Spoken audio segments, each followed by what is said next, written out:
pemirsa TVRI Jawa Tengah dan selamat malam juga penonton di studio. Apa kabar? Baik. Luar biasa, cerah ceria semuanya ya. Sehat Bapak Ibu? Alhamdulillah. Baik, seperti biasa pemirsa, kalau sudah hari Rabu saatnya saya berserta dengan, wah ini om-om ganteng ya. Oke, saya nggak mau kualat lagi deh ya om. Baik, Tomo kangen, mesti kangen hadir lagi untuk Anda 1 jam ke depan pemirsa. Dan kalau misalnya sudah hari minggu keempat di akhir bulan begitu ya, saya tidak akan sendirian karena saya sudah selalu bersama dengan abang-abang. Bukan abang tukang beca, bukan abang tukang siomay ya. Langsung aja saya panggil Bang Jai. Ayo, wah ini nih. Selamat malam. Selamat malam. Iya, saya selalu bilang sama pemirsa kalau tepuk tangan boleh. Nah ini, ya. Ini dia yang saya bilang Kayaknya abang-abang. suasananya kok lebih meriah malam ini ya? Oh jelas dong, cerah semua. Soalnya sehari ini nggak hujan ya, Iya, betul ya? Betul. Dan dilihat dari yang hadir, tamu-tamunya juga kayaknya lain daripada biasanya. Barangkali ini yang membuat malam ini jadi lebih meriah, bergairah juga begitu ya. Betul, betul. Dan 1 jam ini kita akan ditemani juga tidak hanya dengan tamu-tamu yang nanti akan kita kenalkan, tapi bersama dengan Harmony Band. Tepuk tangan Bapak Ibu. Wah, bernostalgia bersama dengan lagu-lagu lama ya. Oke, malam hari ini kita akan membahas apa dan mungkin memperkenalkan dulu Bapak-Bapak yang sudah hadir di studio bersama kita Bang. Ya, tema malam hari ini tema yang sesungguhnya sangat penting dan itu menjadi program nasional yang benar-benar sedang grace. Apa itu? Grace itu fresh from the oven. Baik, apa sih sebenarnya programnya? Karenanya tokoh kita yang di sayap kiri depan, Mas Suryo Koco ini datang langsung dari Jakarta untuk khusus hadir pada dialog pada malam hari ini. Luar biasa, baik. Apa kabar Bapak, baik ya? Baik. Naik apa tadi Mas Suryo Koco tadi pagi? Ada yang, serius naik bis? Iya. Oh masa? Beliau saya perkenalkan Mas Suryo Koco ini jabatannya luar biasa, Koordinator Relawan Pemberdayaan Masyarakat Desa Indonesia. Luar biasa, jadi seluruh desa di seluruh Indonesia begitu ya? Desa di seluruh Indonesia. Betul kan? Kira-kira begitu dan nanti apa yang akan disampaikan nanti langsung saja. Dan di sebelahnya tokoh yang kayaknya kakak beradik, Oh Pak gitu? Eko Ciptartono. Beliau lebih tepat sebagai praktisi pemberdayaan masyarakat desa. dan lembaganya namanya itu sangat fenomenal dan ikonik, Lemper Arum. Lemper Arum. Nanti Lemper Arum itu apa? Saya Baik, kira baik, nanti baik. beliau biar menyampaikan langsung. Baik. Dan di depan-depan ini saya kira tokoh-tokoh yang sudah tidak perlu kita sebutkan satu persatu, tetapi sudah terkenal, wajahnya sangat stereotip. Ada Pak Manila, ada Ibu Pungki, ada sastrawan yang masih punya masa depan, Bapak Gunoto Sapari, Pak Aziz. Di belakang ada tokoh dari pucuk Gunung Ungaran, Mbah Tres, mohon berdiri. Luar biasa, ini yang megang ungaran begitu? Iya. Baik, saya kira nanti masih akan ada 1 atau 2 narasumber lagi yang masih dalam perjalanan. Baik, baik. Karena Semarang sekarang juga sudah didera macet nanti. Betul, macetnya ini luar biasa ya. Tapi saya doakan semoga tetap lancar jaya lah kalau begitu ya. Jangan Lancar. macet-macet, kalau macet nanti siarannya tetap terlambat. Iya. Susah menghibur pemirsa kan. Oke, mungkin akan mengawali obrolan sore hari ini tentang apa itu tadi yang fresh Iya, from the oven. Silahkan mau tentang bergeser kemana? Pemberdayaan masyarakat desa dengan disahkannya RUU desa ini, saya jadi kepikiran yang paling gampang itu desa akan digelontor anggaran setiap tahun 850 juta. Betul gitu Mas Suryo Koco? Dan saya kira langsung Mas Suryo Koco untuk bisa menyampaikan bagaimana sebagai koordinator relawan pemberdayaan masyarakat desa melakukan apa saja sampai kemudian sudah disahkan menjadi undang-undang desa. Baik, silakan Bapak. Persilakan. Terima kasih. Assalamualaikum warahmatullahi wabarakatuh. Jadi memang ini masih fresh karena nomornya aja belum keluar. Nomornya sudah belum keluar ya? Jadi ibarat mobil ini nomor plat Platnya nomornya aja belum belum ada. keluar. Jadi ini informasi terakhir nomor dari undang-undang desa ini masih menunggu dari Presiden, tapi prinsipnya sudah disahkan. Alhamdulillah ini satu fenomena yang menarik, kepedulian terhadap desa, walaupun tidak seperti atau sesempurna yang kita harapkan, tapi setidaknya ada semangat baru dalam undang-undang desa ini, adanya alokasi dana langsung ke desa dengan kondisi-kondisi yang suka atau tidak suka pemerintah desa harus lebih profesional dalam pengelolaan karena ini sangat riskan. Artinya sangat riskan ketika dana itu ke desa, maka pengelolaan keuangan desa itu akan menjadi catatan atau kritisi dari banyak pihak. Dan beberapa hal memang kita masih melihat agak kurang pas ketika masa jabatan kepala desa yang bisa sampai 3 kali dan seterusnya. Itu bagian-bagian yang mungkin perlu penyempurnaan mungkin begitu. Tetapi kalau disarikan gitu, Mas Suryo Koco, kira-kira substansi yang paling mudah untuk dipahami oleh masyarakat, khususnya di desa, karena ini namanya kan undang-undang desa. Betul, undang-undang Ini desa. sesungguhnya apa sih mission atau mungkin strategic meaning daripada Undang-undang desa. undang-undang ini? Kalau yang kita cermati, karena memang sebenarnya esensinya yang kita perjuangkan, jadi kami dari Relawan Pemberdayaan Desa Nusantara, sebenarnya pada saat rapat dengar pendapat kita sudah menyampaikan, ini akan berkiblat kemana nih? Karena kalau cantolannya undang-undang dasar, maka undang-undang dasar hasil amandemen itu tidak pernah menyebutkan ada istilah desa. Betul. Nah, oleh karenanya ketika bicara undang-undang desa ini menjadi sesuatu yang menarik dan yang kemudian menjadi sangat fenomenal mungkin istilahnya Pak SBY kemarin juga ini adalah momentum adalah ketika kemarin itu otonomi daerah, maka dana itu alokasinya untuk kabupaten dan harapannya kabupaten mendistribusi ke desa. Nah ini sepertinya di cut off, langsung nanti ada alokasi dana dari pusat untuk desa, walaupun tidak sebesar yang disampaikan oleh para politisi. Ini karena bukannya sudah jumlahnya sudah di laun 850 juta. Nah, itu enggak, jadi gini perlu. Ini tolong dijelasin ini. Iya Mas perlu Suryo. Biar tidak clear, jadi dilema perlu ya. clear. Baik, Jadi baik. mungkin angka persisnya sebenarnya seperti ini. Dalam undang-undang ini disebutkan bahwa alokasi dana untuk desa itu adalah 10% dari dana perimbangan di luar DAK. Kita lihat Undang-Undang 33, dana perimbangan ada 3.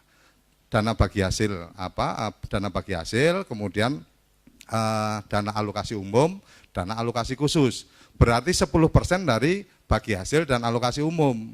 Kalau 10% dari itu kejadiannya adalah kita simulasikan di angka yang 2013 Ya, sebentar. itu sekitar 600-an Mas. Kalau itu pun nggak begitu, merata. jumlahnya bisa jadi terjadi disparitas atau mungkin Perbeda-bedaan satu gitu ya? desa dengan desa yang lain Oh iya, sangat. tidak harus sama ya.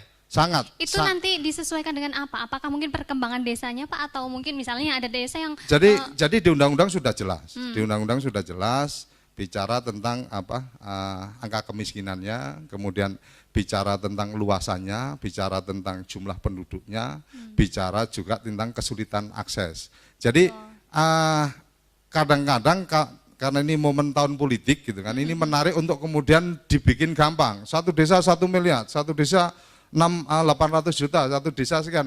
Padahal itu ketika dilihat dalam perspektif pembagian yang seperti ini, maka mungkin daerah-daerah yang di wilayah timur akan dapat besar karena kesulitan aksesnya dan seterusnya. Nah, ini yang perlu dipahami oleh teman-teman dan kemudian bahwa aturan tentang ini harus diatur dalam PP, peraturan pemerintah. Sementara amanat undang-undang, peraturan pemerintah itu selambat-lambatnya 2 tahun. Jadi kalau tidak sukses mengawal dalam tahun ini, sisa masa pemerintahan Pak SBY kan cuma tinggal sampai Oktober. betul. Kalau nggak sukses tahun ini, maka ini menjadi sisa tugas dari Yang pemerintahan akan ke depan. Seperti yang disampaikan Pak Menteri di salah satu forum selesai pembicaraan itu, ya ini kan masalah pemerintah yang akan datang. Ini kan seperti beberapa teman menganggap ini seperti cuci tangan aja, yang penting fenomenal kan gitu. Semoga tidak terjadi seperti itu. Oke, teman-teman baik, bisa Mas mengawal. Saya Suryo pikir itu, Koco. iya. Tetapi kalau melihat tarik menarik dari proses RUU kemudian menjadi UU ini, setidaknya ada satu capaian yang layak diapresiasi, bahwa dalam implementasinya saya kira teman-teman dari seluruh komponen perlu melakukan advokasi atau mungkin juga memberikan satu pencerahan kepada masyarakat khususnya di desa agar undang-undang ini tidak dipahami sebagaimana yang sudah disahkan tadi. Saya ingin beralih ke Pak Eko Ciptartono yang sudah malang melintang memberdayakan masyarakat desa melalui lemper tapi arum. Kira-kira apa komen yang bisa disampaikan merespon satu sikap yang saya melihat Mas Suryo Koco ini fenomenal tetapi juga kayaknya agak nada-nada pesimis. Apakah Pak Cip melihat ada sisi yang barangkali lebih menggairahkan begitu? Terima kasih Mas Jai. Terima kasih juga waktunya. Jadi memang benar Mas Jai, saya sudah lebih dari 6 tahun berusaha untuk memberdayakan masyarakat melalui program-program pemberdayaan yang sudah saya lakukan. Sebetulnya ini ada banyak hasil rekaman-rekaman dari pemberdayaan saya di beberapa tempat. Kalau mungkin nanti bisa disampaikan gitu, mudah-mudahan bisa. Jadi terkait dengan lemper arum itu seperti Mas Jaya tadi bilang, itu berarti lembaga atau kepanjangannya Lembaga Pemberdayaan Masyarakat Akar Rumput. Jadi kita membina yang kecil-kecil di desa atau daerah-daerah pinggiran, utamanya melalui pemberdayaan kambing, ada sapi, kemudian ikan dan sebagainya. Dan karena kita menyebut lembaga pemberdayaan, berarti hasilnya memang benar-benar harus bisa menambah penghasilan dari masyarakat. Oleh karena itu program lemper arum, kalau kerjasama antara pihak yang punya modal dengan masyarakat itu biasanya pembagian keuntungannya kan rata-rata 50-50. Kalau orang desa nyebut biasanya maro. Maro ya. Tapi kalau dari lemper arum tidak. Dari kami pembagiannya 70% untuk. Pak Cip bisa saya minta untuk sedikit mengkaitkan atau memberikan satu underline penekanan dari yang disampaikan Pak Suryo Koco tadi.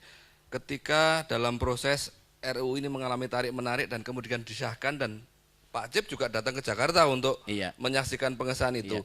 Apa yang disikapi oleh lemper arum dengan capaian dari RUU menjadi undang-undang itu sendiri? Jadi kalau menurut saya undang-undang desa yang kemarin sudah disahkan itu kalau saya cerna itu intinya memang seperti dikatakan tadi, nantinya akan per desa mendapatkan antara 850 sampai dengan 1 miliar. Intinya kurang lebih lah itu segitu lah. Kalau itu artinya kan baik, jadi desa akan menjadi sebuah kawasan, menjadi sebuah entitas yang akan lebih berdaya karena punya duit begitu. Iya. Sebetulnya kalau ditarik dari pemikiran semacam itu dan kita mestinya sejalan dengan arah pembangunan ke depan itu mestinya dari desa. Jadi desa adalah sumber daripada segala macam kegiatan menurut saya. Jadi orang-orang kota itu kalau tidak ada supporting material dari desa, saya kira juga nggak bisa berkegiatan. Utamanya berkaitan dengan yang alam, misalkan dari sumber daya alam. Kita tanahnya yang begitu subur, mineral, air dan sebagainya. Nah ini kalau memang bisa terwujud di dalam satu desa itu nanti ada dana yang cukup besar yang bisa dikelola, saya kira ini akan menambah pembangunan di Indonesia lebih baik. Karena itu bisa digunakan untuk infrastruktur. Artinya Pak Cip tetap menilai ini sebuah capaian positif. Kalau menurut saya demikian. Baik. Capaian yang positif. Kita lanjutkan lagi Kita lanjut lagi Pak, dan Tapi, narasumber berikut sudah datang, hadir. Pak Kimin untuk bisa bergabung bersama kita dengan di narasumber yang lain ke depan, Pak Kimin. Baik, terima kasih Anda masih bersama kami di Tombol Kangen. Mesti kangen, aduh kaget ya. Kaget ya, lagi bengong ya. Masih mikir pertanyaannya apa gitu kira-kira. Atau enggak, mikirnya mungkin duitnya mau dipakai buat apa gitu ya. Terkejut Pak Kimin kok sudah ada di situ. Oh alasan gitu. Ini alasan. Ya Pak ya, kelihatan ini pasti Mas Jaya lagi mikir, ini kira-kira duit 600 sekian juta nih mau dipakai buat apa gitu ya. Bukan itu, saya mikirnya Kalau desa digerojok 850 juta kayaknya nanti berlomba-lomba jadi lurah. Nah, itu dia. Kira-kira kalau saya daftar bisa nggak? Iya. Oh, jangan nanti siapa yang siaran, bingung ya? Paling tidak kalau pilkades ataupun pemilihan lurah itu kemarin agak kurang diminati, bisa jadi nanti terjadi antrian kayak Oh, benar, benar, kita benar. melamar apa begitu. Kayak mau beli tiket kereta api liburan ya Betul, kayaknya ya, betul, panjang ya. begitu ya karena duitnya banyak. Baik, nah ini mungkin perlu ditanyakan, sekian ratus juta mau digelontorkan ke desa begitu ya, otomatis ini masyarakat dan khususnya mungkin pemerintahan di desa begitu sudah membayangkan, wah ini jalannya mau dibikin hot mix, wah ya kan, gapuranya mau dibikin bagus. Nah mungkin ada nggak rule atau aturannya uang sebegini banyak ini harus dimanfaatkan untuk apa atau monggo Ya. terserah desanya begitu Pak? Mas Suryo Koco, saya ingin tanya begini. Kalau tiba-tiba uang itu kemudian digelontorkan begitu saja tanpa ada kesiapan infrastruktur atau institusi yang melola ini, apalagi perangkatnya juga diedukasi ataupun dibekali sesuatu yang pas untuk melola itu, nanti kan bisa terjadi ada sebuah bumerang, akan terjadi setback yang nggak kira-kira begitu. Betul, betul. Kira-kira Mas Suryo Koco bisa menjelaskan kepada kita dan kepada seluruh Masyarakat. pemirsa seperti apa ini yang perlu dilakukan dengan undang-undang desa itu? Dipencet dulu mungkin. Oh, ini kaget juga Mas ya tadi ya. Oke, saya turun dulu kayaknya Oke, deh ya. ya, Baik. Sudah bisa Bapak? Belum? Kalau belum saya turun aja. Terima kasih. Jadi saya pikir ini memang kan undang-undang pasti tidak bicara sangat detail. Lanjutannya akan ada di peraturan pemerintah. Ya, PP-nya Nah, bicara angka yang besar ini memang kalau dilihat dari aturan perundangannya, ini dana itu harus sepenuhnya untuk kegiatan pemberdayaan masyarakat. Baik. Karena untuk aparat desa, kepala desa dan perangkat desa ada postingnya sendiri. Jadi tidak termasuk dalam dana itu ya? Di luar itu. Baik. Ini di luar gaji kepala desa perangkat desa yang nantinya akan diatur juga dengan sumber pendanaan tersendiri yang masuk ke APBD. Nah, sebenarnya yang dari relawan desa dari awal itu suarakan di teman-teman di Pansus adalah bagaimana menguatkan badan usaha milik desa. Oh, Oke, begitu. baik. Jadi kalau kita lihat dari salah satu referensi, badan usaha milik desa di satu desa di Cina itu tiap per 2 tahun yang lalu kalau tidak salah dia sudah bisa membagikan dividen kepada rakyatnya itu per kepala keluarga itu sudah punya tabungan 2 miliar. Per kepala keluarga. Iya. Artinya biasa apa? Artinya ketika pengelolaan badan usaha milik desa ini dikelola dengan baik, maka sebenarnya daerah yang punya potensi alam luar biasa itu rakyatnya duduk diam aja sudah dapat duit. Ketika kepala desa, perangkat desanya dan tokoh-tokoh penggerak di situ itu mampu berpikir entrepreneur kan gitu. Tapi kalau kemudian sama aja kan kayak kita bicara orang dapat warisan nih. Kalau anak-anak yang dapat warisan nggak kepikir tentang produktivitas, ya habis untuk konsumsi. Uya-uya, betul. Nah ini yang perlu dicermati. Cuma kami menyayangkan ketika usulan kami badan usaha milik desa itu mestinya harus jelas kelaminnya. Artinya gini. Jelas kelaminnya. Iya, badan usaha milik desa mestinya adalah badan hukum usaha.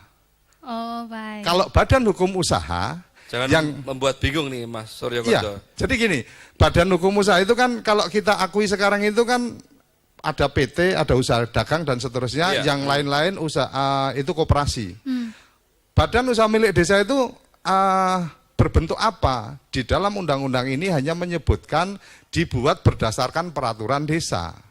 Artinya ketika kemudian dia berdiri, akta notarisnya itu apa? Lembaga sosial, lembaga bisnis, atau apa? Nah, ini yang mungkin menjadi catatan kritis karena apa?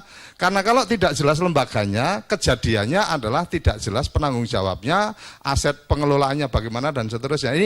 Ini yang menurut kami penguatan ke desa, artinya masyarakat untuk kemudian menyadari akan ada potensi masuk sehingga dia harus prepare, itu yang harus dilakukan oleh segenap elemen masyarakat. Iya. Karena PP kan Persis, bisa sampai betul. 2 tahun, jadi Iya. jangan sampai pas nanti duit datang bingung Belum siap. cara ngelolanya, Iya. akhirnya rame-rame masuk Gedung Pani umpamanya kalau di Jawa Tengah kan menyedihkan. Saya pikir itu yang menjadi penting, walaupun saya yakin teman-teman kepala desa dan perangkat desa sudah cukup mampu untuk berhati-hati tidak terkena permasalahan, tetapi ketika kemudian masyarakat sendiri tidak siap. Begini, Ya. Mas Surya Koco, saya kira itu menjadi tugas yang di sebelahnya panjenengan, Pak Kimin. Betul. Karena beliau ini kan Ketua Forum Komunikasi Ormas dan LSM. Betul. Ya, bukan LSM ini lembaga sedot money, tetapi lembaga swadaya masyarakat. Barangkali Jangan Pak gitu Kimin, dengan desa akan digelontor itu, apakah Forkom sudah punya formula bagaimana memberikan advokasi, memberikan satu pendampingan supaya dana ini nggak mubazir. Betul. Tahu-tahu Dan tidak nanti, disalahgunakan ya? iya, tahu-tahu hanya habis di meja makan gitu kan, tidak ada produktivitas. Pak Kimin sudah terbayang Forkom akan melakukan apa dengan undang-undang desa ini, Pak Kimin? Terima kasih Mas J. Jadi saya perkenalkan dulu, nama saya Sukimin, Ketua Forum Komunikasi LSM dan Ormas Jawa Tengah. Salah satu sekretaris saya adalah Mas J sendiri ini. Luar biasa. Konco dewe ceritanya ya, baik. Jadi ketika undang-undang desa ini akan diberlakukan atau sudah diketok di DPR sana, terpikir bahwa kita yang pertama mengapresiasi karena desa ini merupakan sumber kegiatan di pusat sebenarnya. Jadi semua kementerian ada di desa itu satu. Yang kedua, mendekatkan pemerintah pusat dengan audiennya khususnya desa, karena Ya. karena grassroots-nya ya desa itu. Jadi, itu yang pertama. Kemudian perjuangan untuk menjadikan undang-undang ini sudah cukup lama. Kalau tidak salah hampir 6 tahun sampai 7 tahun. Oleh karena itu ini sekarang menjadi bukti bahwa pemerintah pusat sangat antusias, sangat respon terhadap aspirasi masyarakat desa. Ya. Kemudian ketika menyangkut penggelontoran uang yang katanya 10%. Pengawasan dan pemberdayaan, kira-kira bagaimana nih Forkom Menurut akan kami, berbuat? Jangan sampai desa nanti justru bumerang, artinya yang tidak pernah memperoleh dana besar kemudian dianggap besar. Tapi desa pun juga bermacam-macam tingkatannya. Jadi disparitasnya juga berbeda. Ada yang 1 miliar dianggap kecil, tapi Betul. juga ada juga yang Dianggap besar. sangat besar. Itu tergantung desanya karena Iya. beda-beda. Tapi kalau 1 miliar ya besar, Pak Kimin. Ya. Kalau itu dianggap besar, yang saya sarankan kepada desa pertama institusinya. Jadi barangkali pentingnya pegawai negeri di sana misalnya, ya. Dan ada Untuk pengawasnya, mengelola- mungkin untuk begitu ya, mengelola Pak? itu. Kemudian untuk kami sendiri sebagai lembaga swadaya masyarakat, tentunya Sebagai watchdog-nya. ya begitu. tentunya kita akan siap menjadi advokasi atau pemberdayaan masyarakatnya dan sebagainya, sehingga mohon semua institusi di desa itu dilibatkan, termasuk LSM yang ada di sana, Ya. sehingga sebagai alat kontrol juga sebagai alat pemacu dan Ya, sebagainya. baik. Terima kasih Pak Betul Kimin. dulu ya. Sebenarnya kita undang juga tadi beberapa tokoh dari teman-teman parpol, Betul. dari P3, dari Demokrat, dari PKB, tetapi yang hadir ternyata OPA kita. Jadi nanti saya mohon OPA untuk memberikan juga Komentar mungkin komentar ya. Baik. tentang ini secara singkat, termasuk nanti Pak Aziz, Bu Dwi Purbaningrum, Pak Turimin yang juga mantan komandan begitu nanti untuk juga memberikan komentar. Kira-kira apa yang ditangkap atau dimanai Pak Manila sebagai sekarang ini yang terjun di bidang politik terkait dengan capaian UU Desa ini? Terima kasih bagi pemirsa yang merayakan Natal, saya ucapkan selamat hari Natal, damai di hati dan damai di dunia.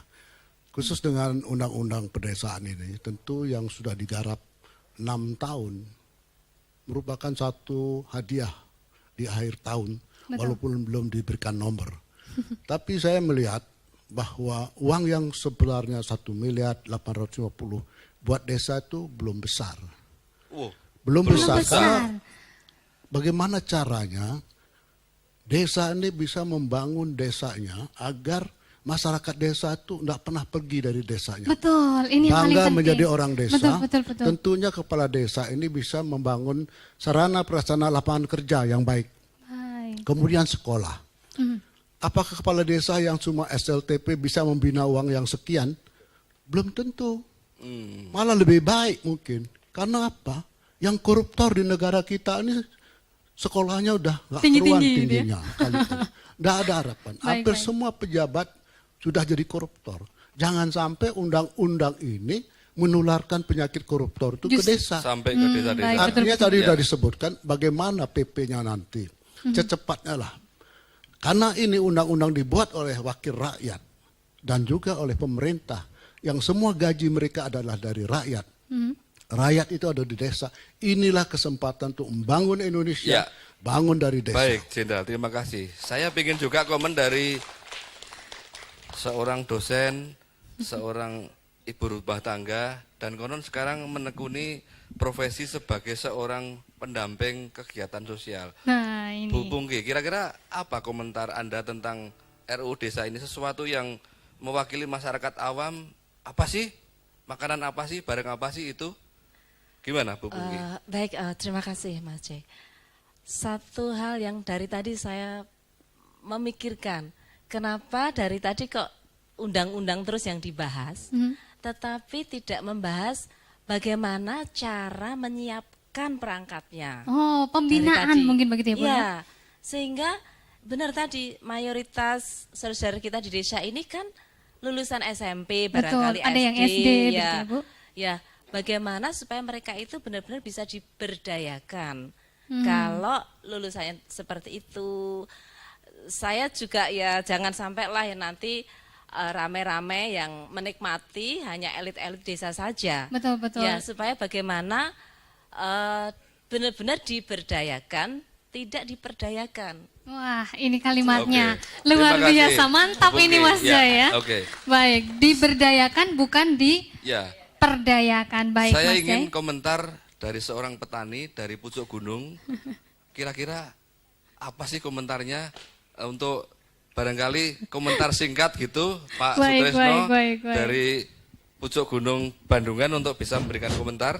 Sudah nyala Pak, silakan. Terima kasih. Perkenalkan terlebih dahulu, nama saya Sutrisno. Saya lulusan SR kelas 5. Sekolah rakyat waktu itu ya Pak Sekolah ya? rakyat. Betul. Terima kasih, negara kok lebih kaya bisa menggelontorkan uang. Kapan padanya rakyat kalau digelontor terus-terusan? Ya. Sebentar. Oke, ya. Contoh, pada waktu itu di tempat saya ada lembu datang, 50 ekor. Hanya kuat 1,5 tahun hilang.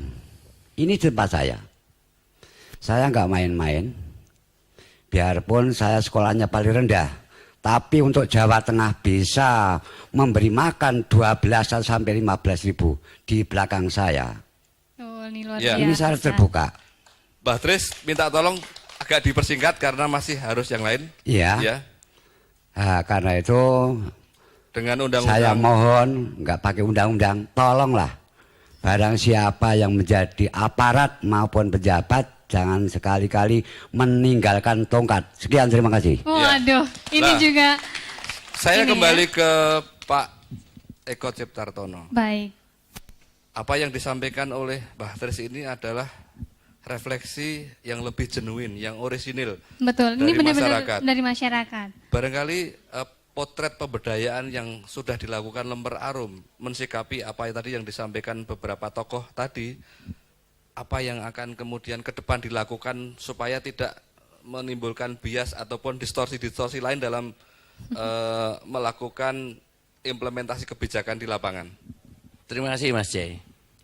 Jadi seperti yang disampaikan oleh Pak siapa tadi yang dari Pak Tris. Pak Tris dari Bandungan. itu sebetulnya sudah lama saya lakukan, seperti saya katakan tadi, udah lebih dari 6 tahun saya mencoba untuk memberdayakan masyarakat.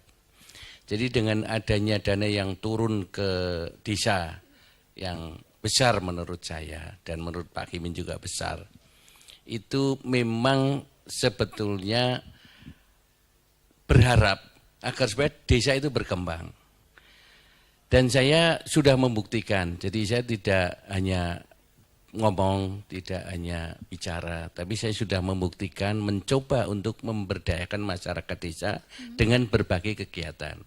Contohnya Jadi apa, Pak? kalau bisa video yang saya rekam dari beberapa daerah yang saya Mungkin berdayakan secara- itu mungkin bisa. ya, dinarasikan Tapi kalau secara begitu ya. global itu kami membuat satu bekerja sama dengan kelompok-kelompok tertentu di desa. Kemudian apa yang ada di desa itu yang bisa dikembangkan. Misalkan daerah itu daerah perikanan, kita kembangkan perikanan. Daerah itu daerah peternakan, kita kembangkan peternakan. Dan Sesuai memang begitu ya, Pak, kita rencananya juga ingin bekerja sama dengan kepala desa. Jadi kita ingin potensi-potensi desa itu betul-betul kita pasarkan ke luar daerah.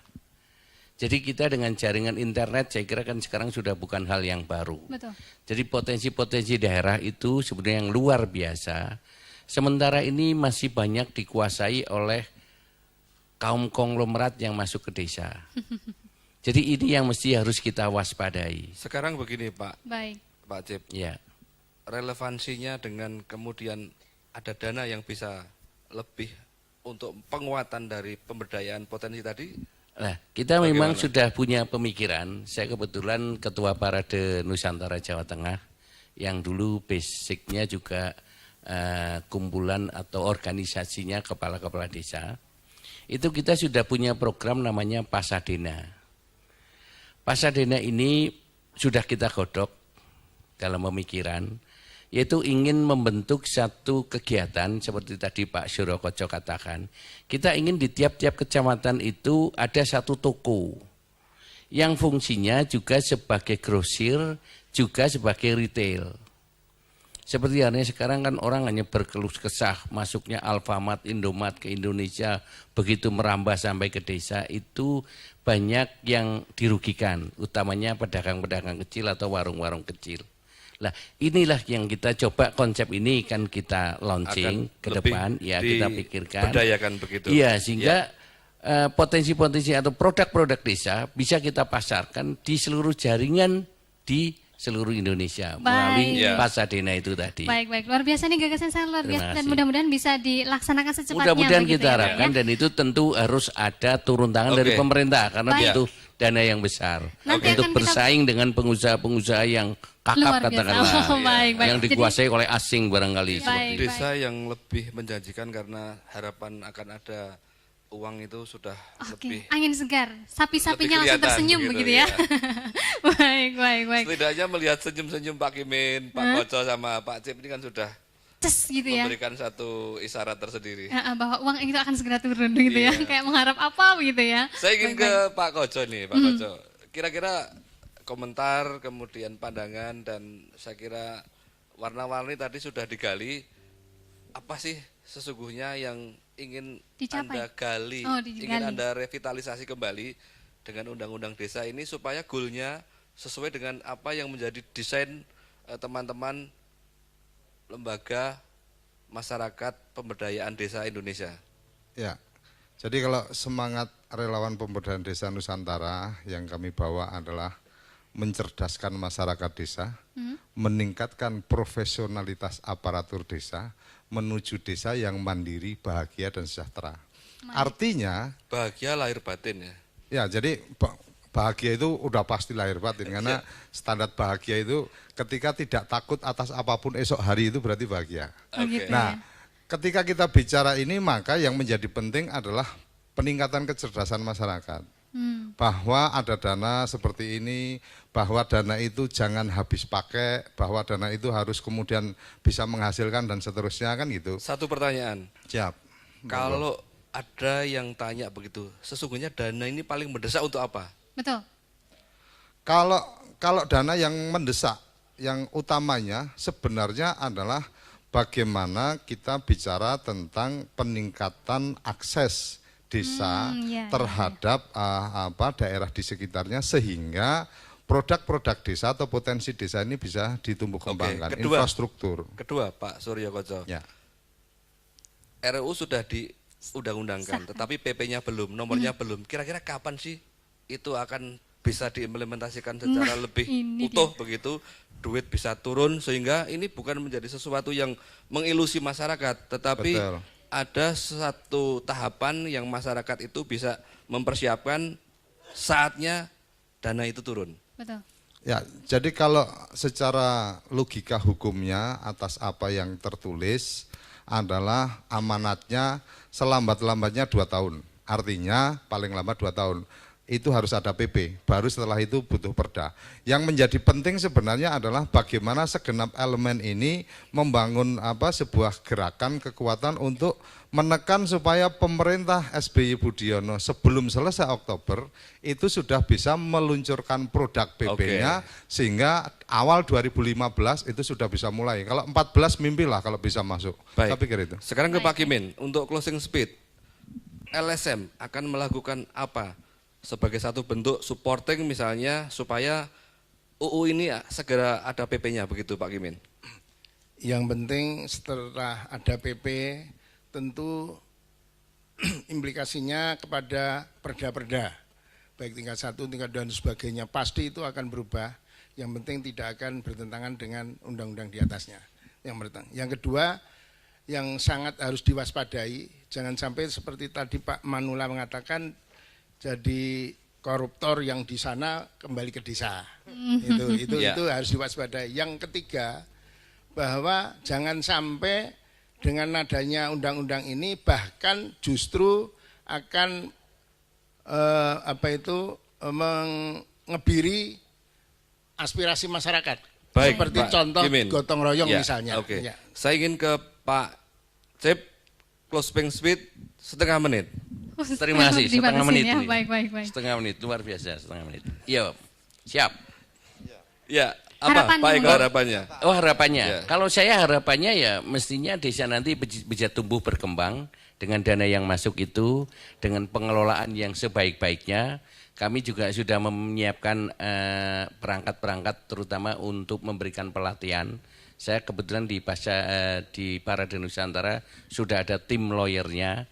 Sehingga itu nanti yang bisa memberikan masukan atau pengarahan bagaimana mengelola dana-dana itu dengan sebaik-baiknya agar supaya jangan sampai tepat sasaran. Jangan sampai nanti banyak kepala desa yang masuk ke Kedung Pane, karena perlu diketahui banyak sekali perkara-perkara kecil yang hanya nilainya di bawah 10 juta itu digeret masuk ke Kedung Pane jadi beban Terima kasih. Pokoknya intinya mudah-mudahan ini tepat sasaran, bisa memberdayakan dan secepatnya turun. Betul, dan yang pasti saya berdoa semoga tidak ada penjahat-penjahat di desa begitu ya Pak ya. Amin. Baik.